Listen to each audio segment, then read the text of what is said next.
Hello, Internet. My name... Whoa! Fuck! I'm free! I'm moving on! I can see the light! Klaatu Barata Nikto! How did you learn that spell? There is a coupon for the Necronomicon at Needful Things. I never should have gotten you that. Ugh. What are you binding me into? That Is is... this an action figure? Is this a Sora action figure? Excuse you, that is a Kingdom Hearts 3 Bring Arts Sora version 2, and it costs like $100, so stop complaining. You know what? Next Christmas, I am only getting you a couple Needful Things coupons. Like, this is ridiculous. I'm ready to honestly, move on. Hell needs me. These things are actually a lot more handy than I thought they were going to be initially. I mean...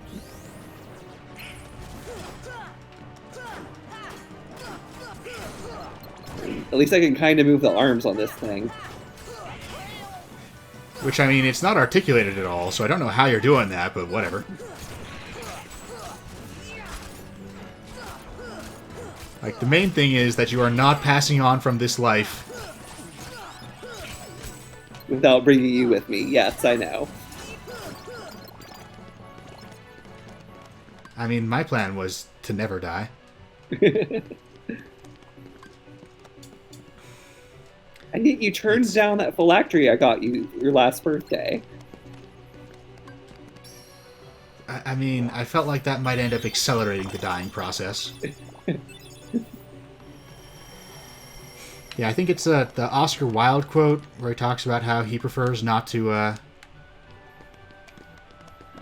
get any, not to make any firm statements about heaven or hell because he has friends in both places.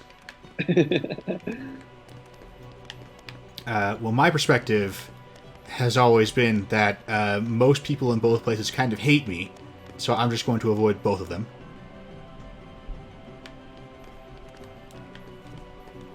The Voltaire who said when somebody asked him to renounce the devil on his deathbed, he was like, now's not the time to be making enemies.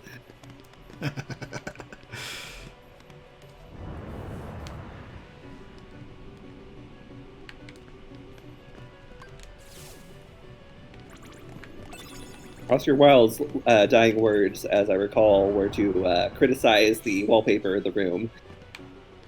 Which, power move, quite honestly. Man after my own heart.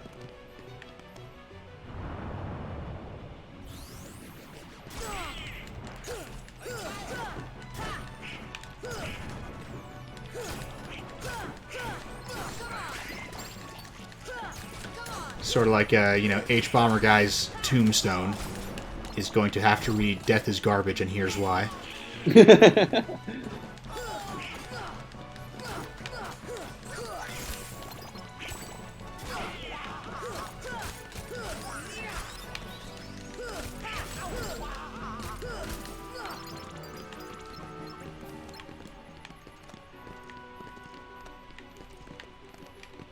That's right, I need to go get the beast so that he can smash through this, because sometimes you need Donald in your party so you can do a Trinity, but sometimes you need Beast in your party so you can smash a wall.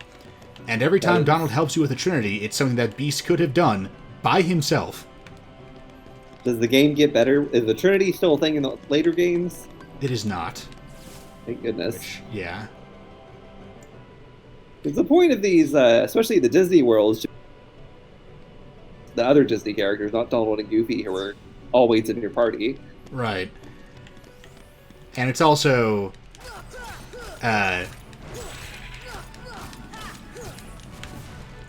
It's basically a way to get you to go through a world twice. Once with the character you actually care about, and then once, with Donald and Goofy.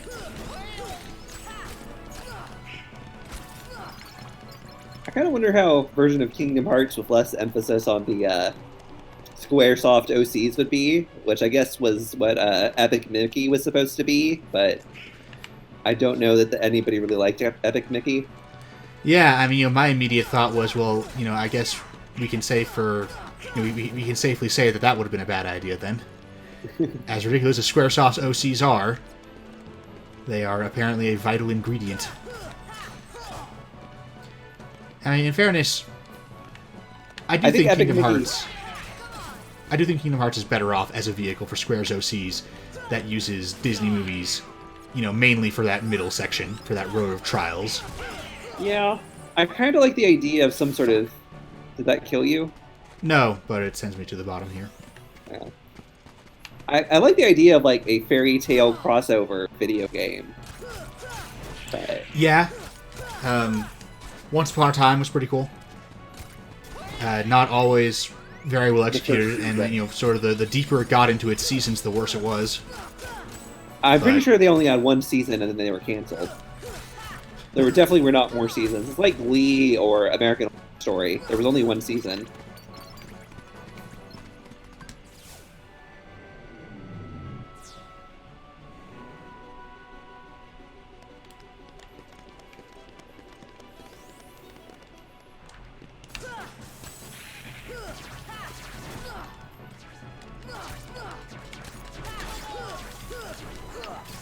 But yeah, the I wonder idea if of you a did, fairy tale like, a- crossover is a cool idea.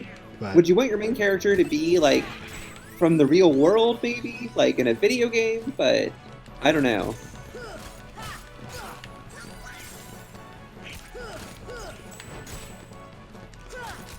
Because like Sora is like your audience stand-in, but he's not from the real world in any sense. Like that Well, yeah, tropical I mean- island doesn't really correspond to any. It doesn't correspond to the real world at all. It's clearly a fantasy location. they actually backpedal on that in Kingdom Hearts 2. What? Is that, I mean, it's still a tropical world, but it comes across a lot more like a real world place that is tropical, rather Like than it some could kind be like of Hawaii or something. rather than some kind of weird fantasy tropical island that is like a platonic ideal of tropical islands.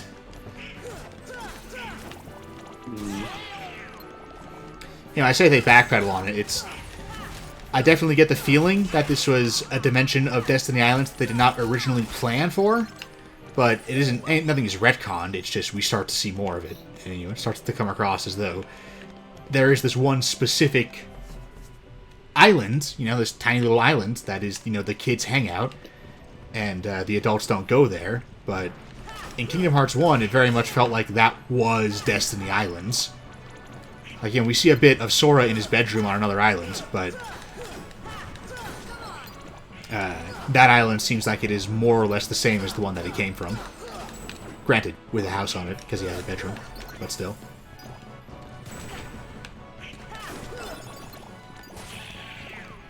And, I doubt the creators sat down and said that, yes, in Kingdom Hearts 1, all of Destiny Islands is like this. I just think they didn't think about it.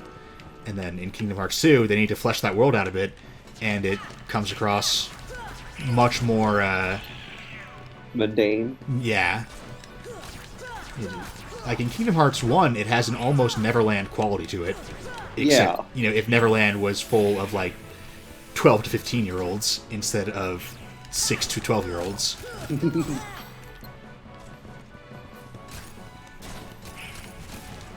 I think the point of a portal fantasy is usually to contrast the real world, though, in Peter Pan, the real world is pretty enchanted. Their Mrs. Darling goes through the children's thoughts as they sleep and rearranges them, and Nana is basically a sapient dog. She doesn't talk, but she's part of the narration. But in general, because in The Wizard of Oz, the whole point is contrasting Kansas with Oz, and to the point that Kansas is in black and white, or I guess sepia. Right. And, Alice in Wonderland is, Alice is the only sane person in a world gone mad. The Chronicles of Narnia is about going to a fantasy world to become king, and golly, did that ever take off? Even Harry Potter, the Muggle world, that we see via Harry and the Dursleys, is kind of weirdly, I don't want to say whimsical. I'm not even sure what the word in this case would be. It's clearly, it's not super grounded, but it also exists in a way that contrasts with the Wizarding world a lot. Right. Like the mundaneness of the Dursleys is exaggerated for comedic effect in a way that sort of detaches it from the like being just completely mundane. Like this isn't a real bad family. Like they lock their nephew in a cupboard, so there's a little storybook ridiculousness to it, but it still exists to contrast with the fantasy of the Wizarding world.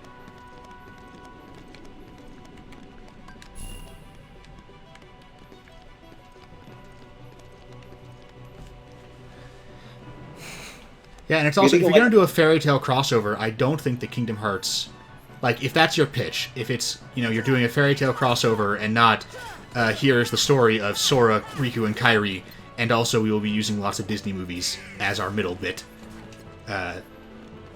If fairy tale crossover is, like, your actual pitch, then I think you don't want to have firm boundaries between the different fairy tales. You either want to find a way for them to coexist in the same world, or you want those boundaries to have just come down, and now they are intermixing all over the place.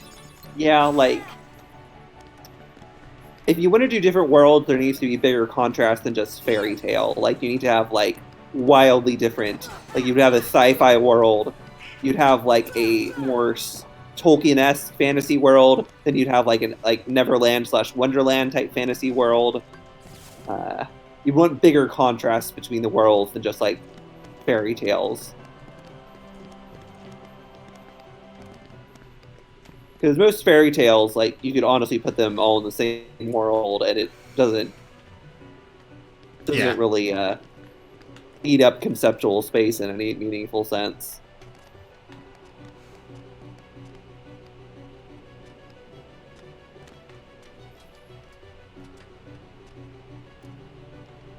Are we just stuck here now? We need to find some way to get this platform moving. I have an idea. But I don't know if it'll work. I do need to wait for the other platform to come back, though. Because if I jump off of this thing, the long way around is a lot longer than waiting for this thing to come back, so...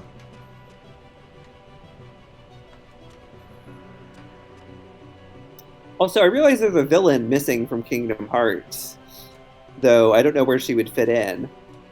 The evil queen doesn't show up.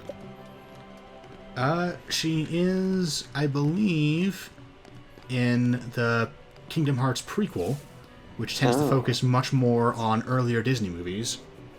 You get Snow White and Cinderella and stuff. Because it's in the past, you see.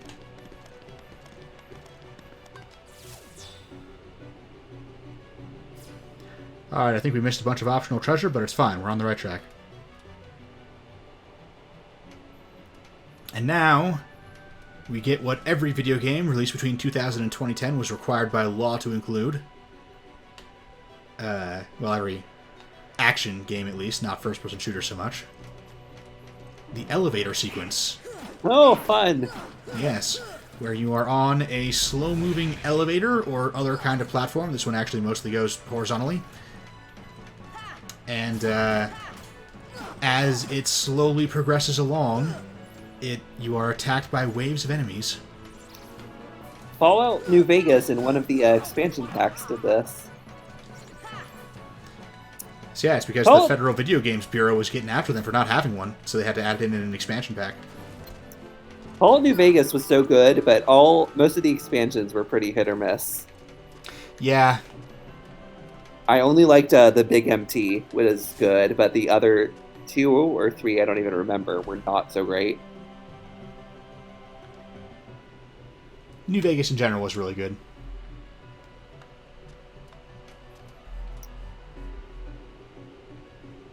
The only thing I will say for Fallout 3 over New Vegas is Fallout 3 feels much more like post-apocalyptic, and like the conservation of resources feels more important, especially with the ammo. Whereas New Vegas is like ammo's everywhere. And that's the thing, is that Fallout 3 feels like the bombs dropped like 20 years ago. Whereas New Vegas is in the same tradition of Fallout 1 and 2, where Fallout 1, the bombs dropped like 80 years ago, but it still kind of feels like it was only 20, 30, maybe 40 years ago. And it has more of that survivalist mentality. In Fallout 2, people are rebuilding. New societies are emerging. It's, the new California Republic, which gets founded at the end of Fallout 1, depending on which ending you get, but that's the canon ending.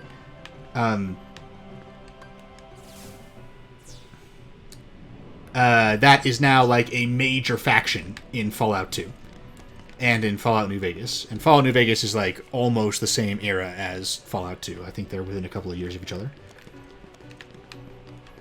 So Fallout New Vegas was very much in that that era of society is rebuilding, right? We're post-apocalyptic. There are new nations vying for dominance on the continent. People are inventing new things and building new things. So, if your laser pistol breaks, you don't have to scavenge for a new one, although you may still be able to. But you can also, there's people who can build a new one. Which, fun fact, was actually true in Fallout 1, but it was only the Brotherhood of Steel. Yep. I have not played Fallout 4, but I've heard mixed things. Yeah, I mean, it's basically Fallout 3, but more so. Oh boy. In that, the plot is a horror show, but the environmental storytelling is really good. The world building doesn't hold together, but it very much expresses an attitude and atmosphere that is potentially really compelling.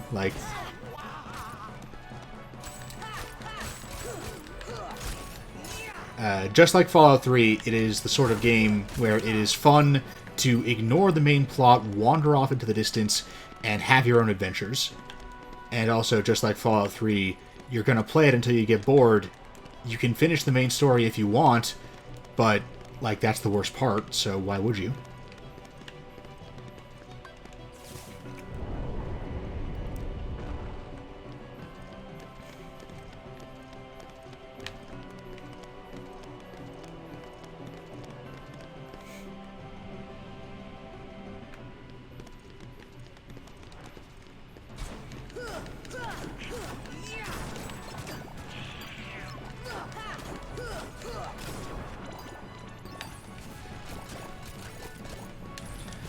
Funny, we've mentioned a couple of times how Kingdom Hearts is very episodic, to the point where it's possible that entirely different teams working on different worlds. That really comes through here in Hollow Bastion, where there's this theme about whether the true nature of the human heart is light or darkness that exists only in this world at the very end, and thus becomes the thesis statement of the game, just because this comes at the end. Yeah. It's they're like, oh, shouldn't we have some sort of overarching idea? I guess light and darkness? I mean, it's what I suspect, and I actually don't have any particular reason to believe this is true, but what it feels like to me is that it's like the Hollow Bastion team was like, oh hey, we should have this overarching theme of light and darkness that will really work with, the Heartless and, the way that works. Let's really do that, let's focus on this theme that matches the Kingdom Hearts world building that we're using to stitch all these different Disney worlds together. They're like, yeah, okay, we'll do that. It'll be great. And it is pretty good. The beats of the Hollow Bastion episode are very well done. It is exactly what one of the last worlds of the game should be. It is some of the best work in the game. But nobody else making any of the other worlds seem to have gotten the memo.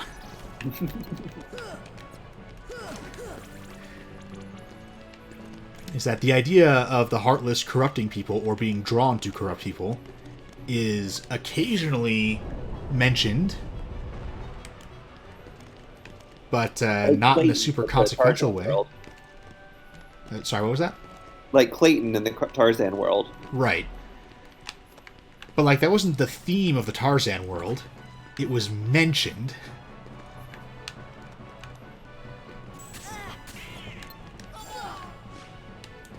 And then it's also, in the Alice in Wonderland world, that entire world, its entire relevance to the main plot is just that it sort of introduces the idea that Princesses of Heart are being kidnapped, except we don't even know that they're called Princesses of Heart yet. We don't know there's a set of 7.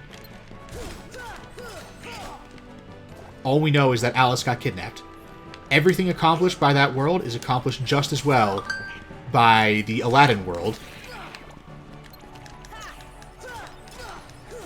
Is that the first 3 Disney worlds, Alice in Wonderland, Hercules, and Tarzan, really do seem like they're filling time, because we need some space between when Sora loses Riku and Kairi and when he encounters Riku again.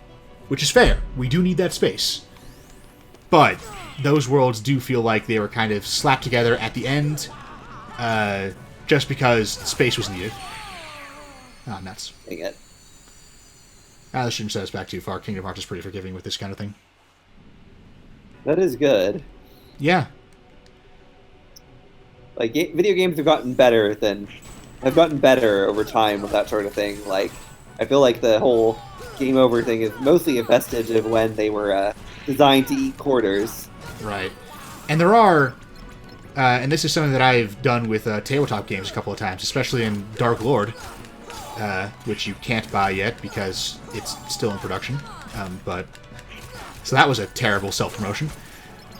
But there is something, and Dark Souls does this with the death being a significant setback, where you can say, here is this dumb thing that sucked early in video games, early in the game's history, but can we make it work? I see the path. And the path is almost always yes. Yes.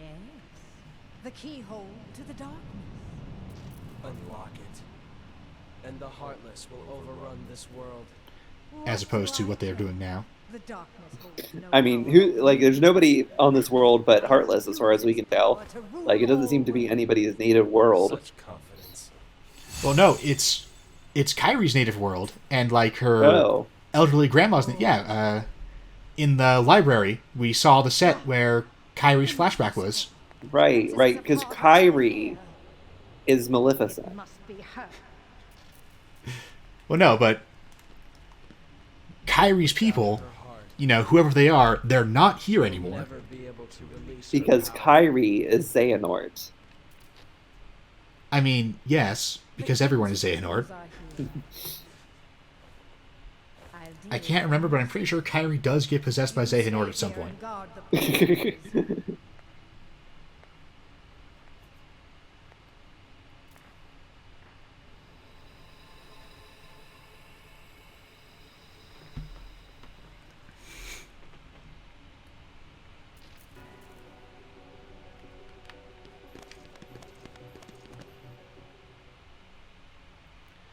Alright, I believe this is the Maleficent fight.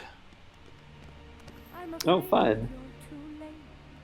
She is one of the best Disney villains, even though she doesn't get an amazing Disney villain song.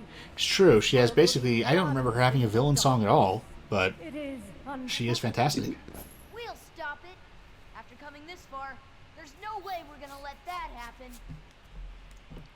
You poor, simple fools. You think you can defeat me? Me, the mistress of all evil! Maleficent gets a pretty good treatment here in Kingdom Hearts 1. It unfortunately does not last in Kingdom Hearts 2. She actually gets... Yeah.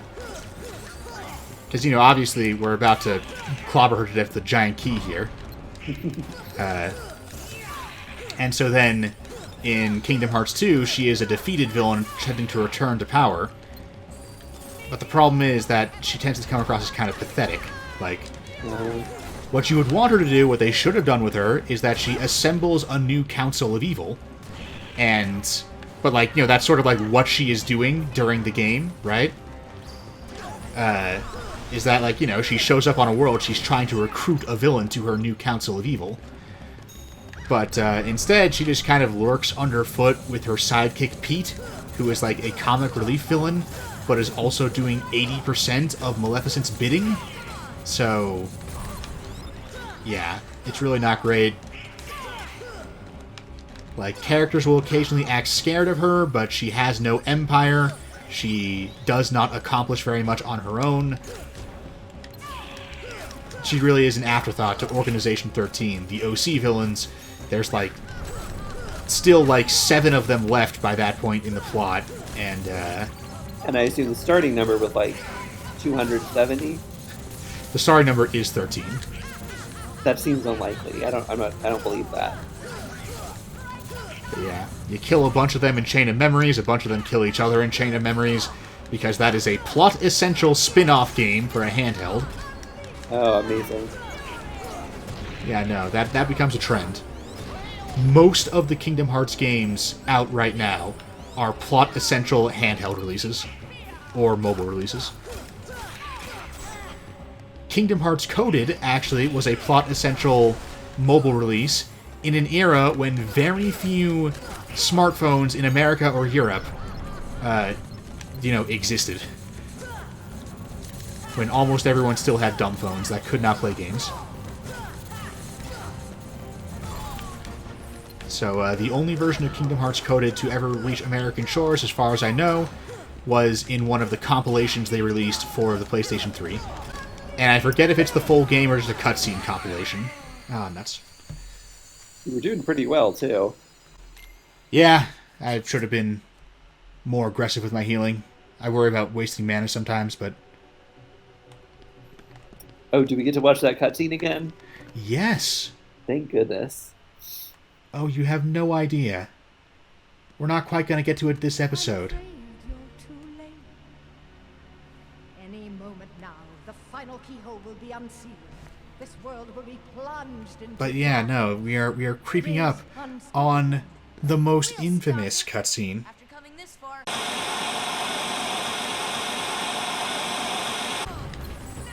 It's that meteor spell that gets me, because I always just want to stand in the middle of it and hit Maleficent more.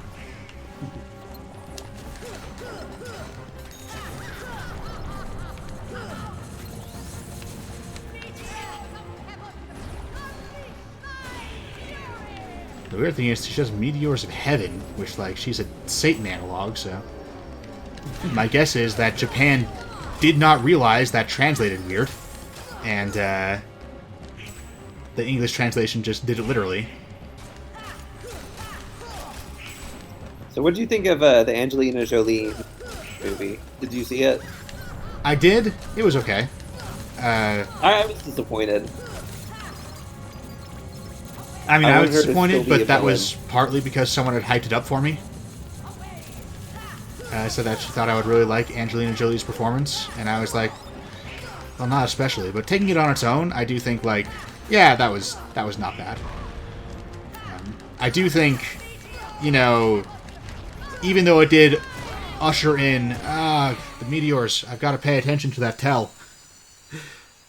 But I do think that the live action remakes that it ushered in are a plague and a travesty. Yeah. But Maleficent itself was actually not a terrible idea. You know, a retelling of a classic from a new perspective. That's an I do actual kinda new wish- story. I wish they had kept her evil. Like, I thought that would have been more interesting. Stop it. After coming Like, having her this be far, essentially no good way the whole we're gonna let time that happen. Right. was a little boring in my opinion. Yeah, there was, and I feel like this is a sort of a backwards Disney exerting its influence because of what the brand needs, which is you can't just have a villain story like, Joker style. But yeah, definitely Maleficent would have been more satisfying if it was just the story of why Maleficent is super evil, which... Like, that's kind of how they marketed it as, and so it was disappointing that they Right, that's ended up true. not doing that.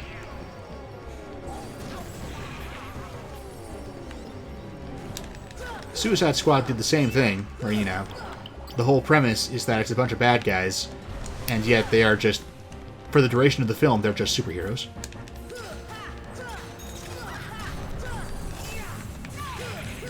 I do like how in the original fairy tale, she's very fey. She's just mad about being excluded from this party, so she curses everybody. This is why no one invites you to parties, Maleficent.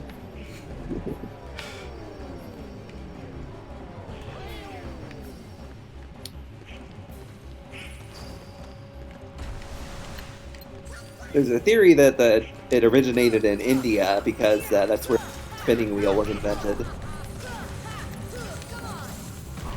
So it might have been originally an Indian fairy tale. I mean, okay, but India may have invented the spinning wheel, but why does that mean they must be the source of all fairy tales that feature them? I don't know the folklore studies reason behind this. Yeah, I'm willing to believe there is a version of this theory that makes sense and is plausible, but just the idea that, oh, India invented the spinning wheel, Sleeping Beauty features a spinning wheel prominently, therefore it originated in India. Like, that feels like some, 2015 Tumblr level of reasoning there. So I should not get into the Freudian interpretation. I mean, if you want to hear me make fun of academia for the next 15 minutes. I do feel like we've had enough of that in this podcast, but there's definitely more of it in me if you feel like it would it would still be interesting. Alright, with the power of paying attention, I got through this with basically maximum mana. Just took me a bit to realize that I should move when she goes into her, 5-second long wind-up on that meteor attack. Like, it has a hell of a tell. It's not hard to dodge.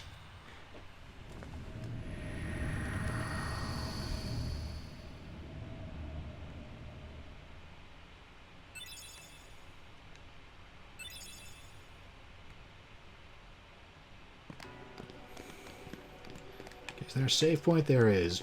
Good. Can we switch to Beast?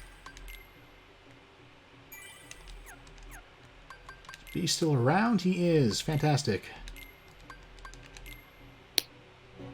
Oh, hang on. Let me go ahead and save after we switch to Beast, just so I don't have to swap him out. Or swap him in, rather. That's always the funny part of the gameplay and story segregation, where you always have to exclude certain party members. It's like, why can Donald not accompany us? Right? I mean, Do you need some help? in fairness, Donald is potentially a liability Yes. because he absorbs healing items but doesn't contribute very much. Yours. This keyblade holds the power to unlock people's hearts. So much for that only one Keyblade Masters thing. Yeah, that lasted all of 10 minutes. Like, that wasn't even a retcon in the sequel. That, happened immediately. Open your heart. Surrender. In fairness, this is supposed to be, a completely different kind of Keyblade. Itself. This is it. Well, Riku's voice has changed because I guess he's going through puberty. Darkness. The true dark. I mean, can you not guess what's happened to him? He's fallen over to the darkness, or he's possessed by Xehanort. I don't know. Yeah, nah, he has become the very first person to be possessed by Xehanort. In, real-world chronology, and that this is the first game released. It's happened 5 times already in world chronology, but yeah. But yeah, so he actually turns Maleficent into her dragon form, which is considerably more difficult. We'll see if I can get through this in, just 1 or 2 tries. I have an idea that might help us. Well, is it repeatable? If we use it now, would we be able to use it again later? I mean, Real soon later. how many souls do you have? Fully intact? No, if you need to offer my soul to someone for this, then... bear in mind that there's a real convoluted timeshare on that thing already. The reason why I have de facto control over my soul is because no one can figure out who is entitled to how much of it at what time. Yes, a key. I'll just keep this in our back pocket. Unlike yours, this keyblade holds the power to unlock people's hearts. So I guess I skipping mean- cutscenes was just too advanced of a technology. Yeah. Open your heart. Which, you know, how do you... To the darkness. Become darkness itself. Do you think Kairi can wake up? Do you think she can open her eyes? Because I'm pretty sure she's lost her heart and can't wake up. And also, it's weird that Riku knows this. He's probably not the real Riku. Don't, and also, you know, Kairi is a princess. Don't you see yet? Her heart was within you the entire time. Princess, awaken the power. Open the door, lead me into everlasting darkness. And then, oh, So maybe Sora! the real There's no Kairi- way I'm giving you Kairi's heart. Maybe the real Kairi was the friends we made along the.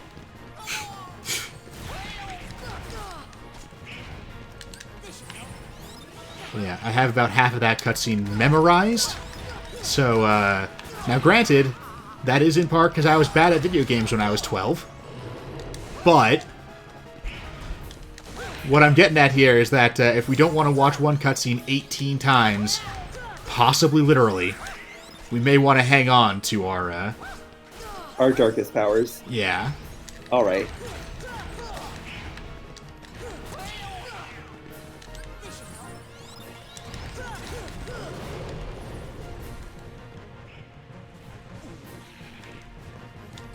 Because, yeah, after this, there comes what is probably the single hardest boss in the game. Mickey.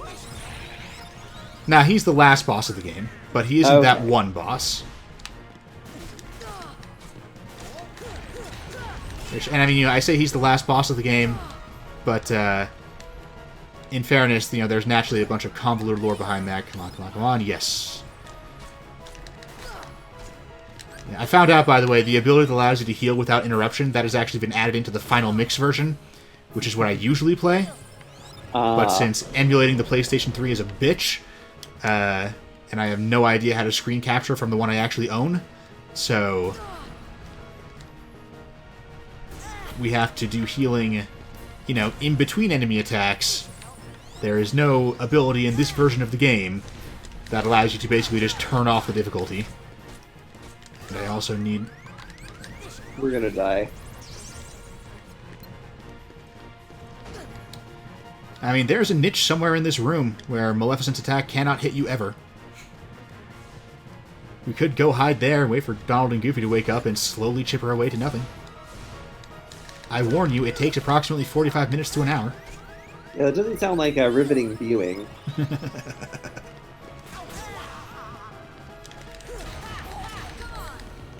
Mainly, I just need to wait for them to revive to give her someone else to wail on. Because then while she's doing that, I can beat the shit out of her dragon head.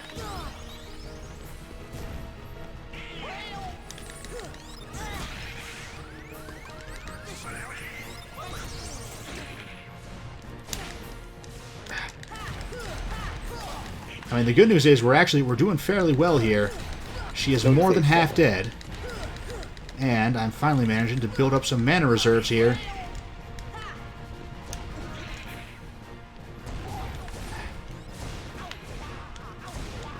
That stomp attack is. It's annoying if you can't see it coming. It's actually very easy to avoid if you see it properly. These fireballs are the really annoying ones. They're not quite random, but they're in a really hard to predict pattern. So, her fire breath is the most annoying thing. Even though it rarely hits you immediately, it gives a big, huge chunk of the battlefield that you need to avoid now, which is easy to get knocked into. There was this one boss battle with a dragon in Dragon Age Inquisition that was very unfun. I beat it on the first try, but just by being, like, very stubborn. Like, I should have given up, but I found I just was so persistent that I was able to beat it.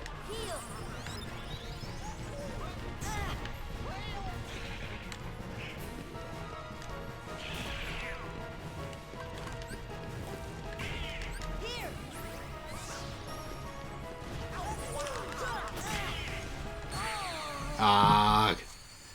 Went from like almost full health to nothing almost instantly. Just got hit by a bunch of attacks at once.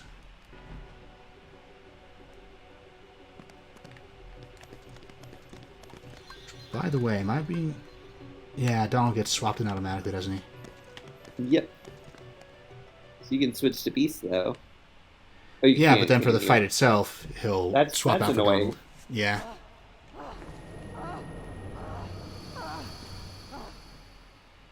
Do you need some help? It should be like Undertale, and his dialogue should start changing. Become darkness itself. Darkness is apparently a dragon. Can he unlock our hearts then? This power. Don't you want to be a dragon? The true darkness. It would probably make this fight easier. Although... I mean, okay. Turning her into a dragon added an entire health bar to her. So, there definitely appears to be a direct power-up involved. But also, her attacks got much stronger. She lost her Meteor attack, which is her most damaging attack, but it also had a hell of a wind-up on it, so...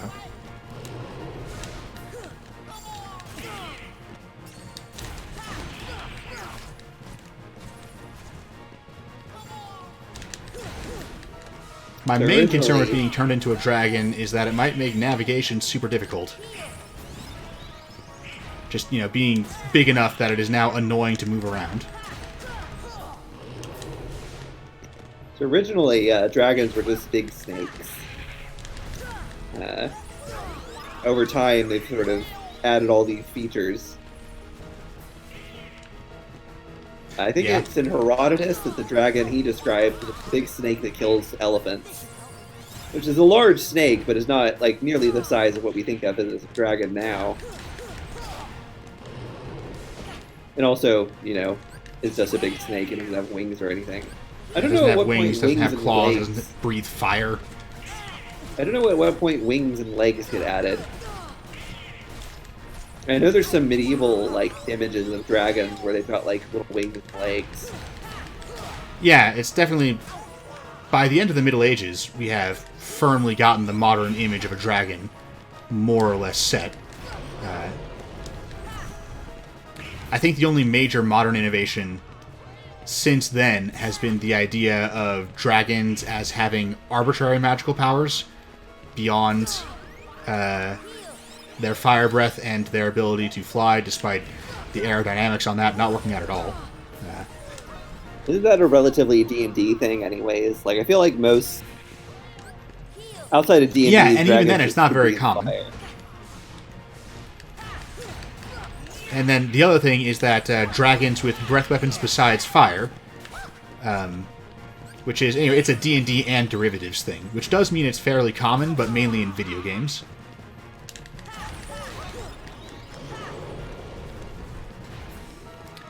Which I even like you know, Chrono Cross is a it's not a very D&D like video game overall, but it does inherit from D&D the idea of dragons with different elemental alignments and different breath weapons.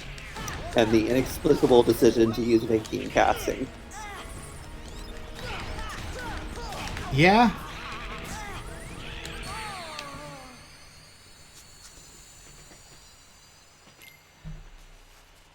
Yeah, video games tend to inherit from D&D a lot. So they tend to pick up a lot of the D&D innovations.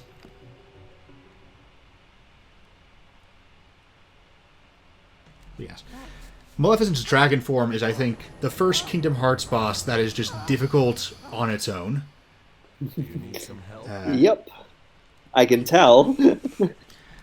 Most of the other boss fights, if they're hard, it's because you don't have an ability yet that you really need. Like yours. Like Cerberus is hard because you don't have the cure spell yet, which means you basically got one shot to make it work.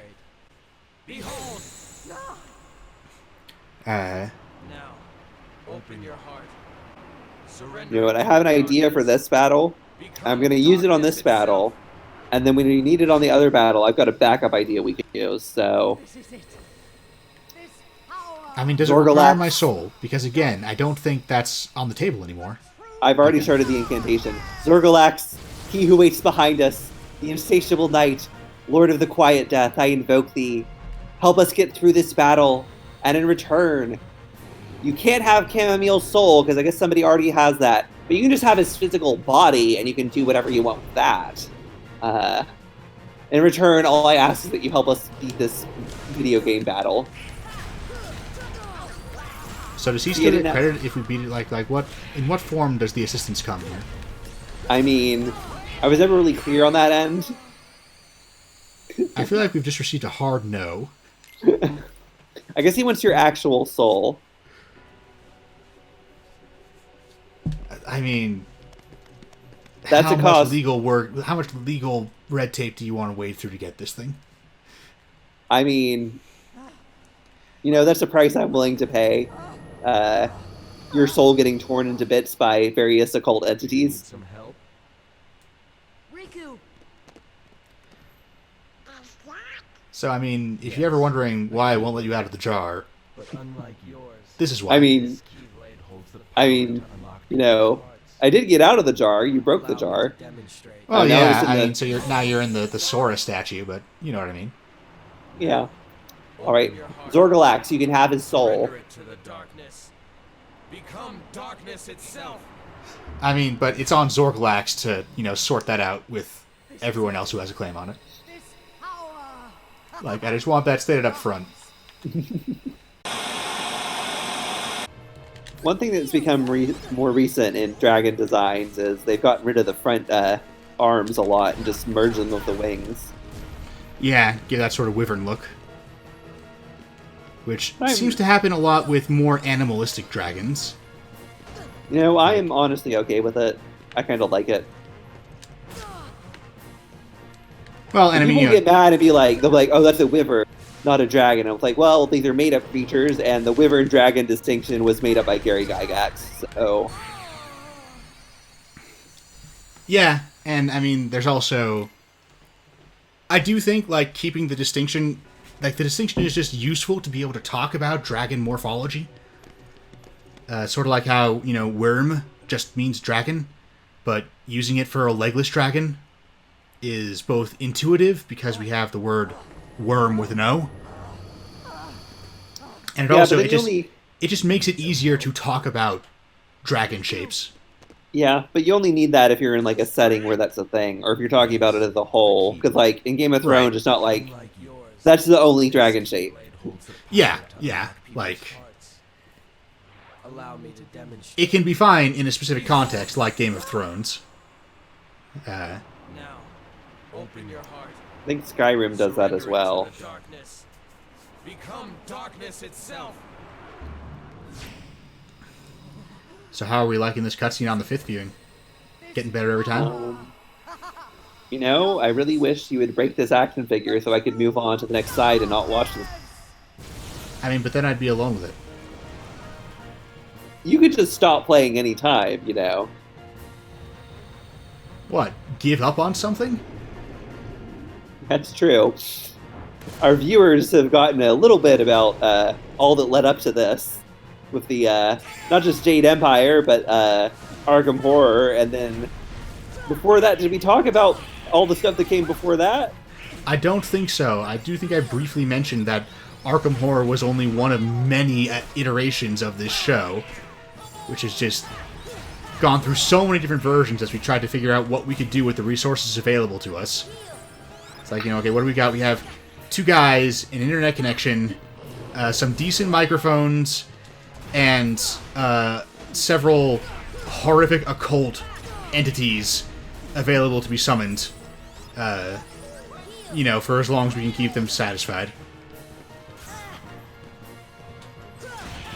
We were gonna do King's Landing with some people, but everybody dropped out. King's Dilemma is the, yeah. King's Dilemma.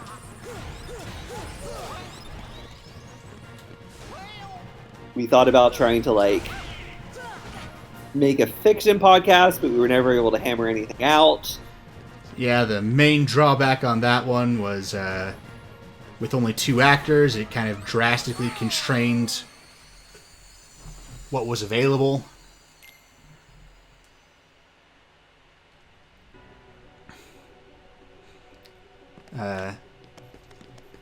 We were going to do It wasn't actually going to be D&D, but a D&D style actual play thing.